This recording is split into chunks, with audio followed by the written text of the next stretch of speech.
Assalamualaikum warahmatullahi wabarakatuh. Perkenalkan, nama saya Najwa Armitazila dengan NIM 06101182429007 dari kelas A Indralaya. Jadi di video kali ini kita akan membahas tentang skala pH dan bagaimana cara menggunakan indikator untuk mengetahui tingkat keasaman ataupun kebasaan suatu larutan. Jadi, apa itu pH? pH adalah derajat keasaman yang digunakan untuk menyatakan tingkat keasaman atau kebasaan yang dimiliki oleh suatu larutan.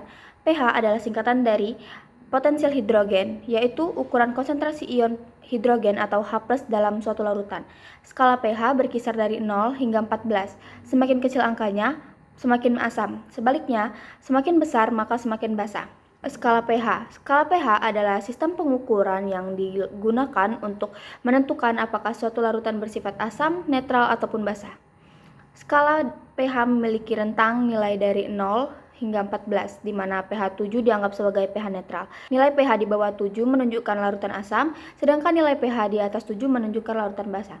Pada pH 0 hingga 6, larutan memiliki konsentrasi ion hidrogen atau H+ yang lebih tinggi sehingga sifatnya asam. Sementara itu, pada pH 8-14, konsentrasi ion hidroksida atau OH- lebih tinggi menjadikan larutan tersebut bersifat basa.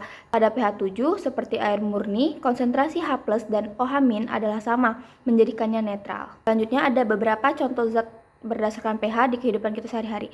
Yang pertama, contoh zat yang bersifat asam itu yang pertama ada jus lemon dengan pH 2, kemudian cuka dengan pH 3. Contoh zat dengan pH netral itu air murni dengan pH 7, sedangkan contoh zat dengan pH basa itu ada sabun dengan pH 9 dan pemutih dengan pH 12.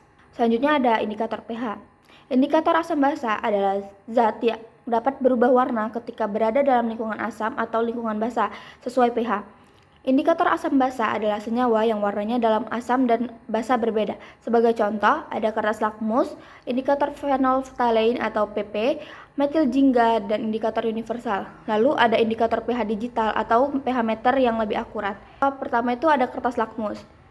Kertas lakmus itu terdiri dari dua jenis. Yang pertama lakmus merah dan lakmus biru. Kertas lakmus merah akan berubah warna menjadi biru jika dimasukkan ke dalam larutan basa dan tetap berwarna merah di larutan asam maupun netral.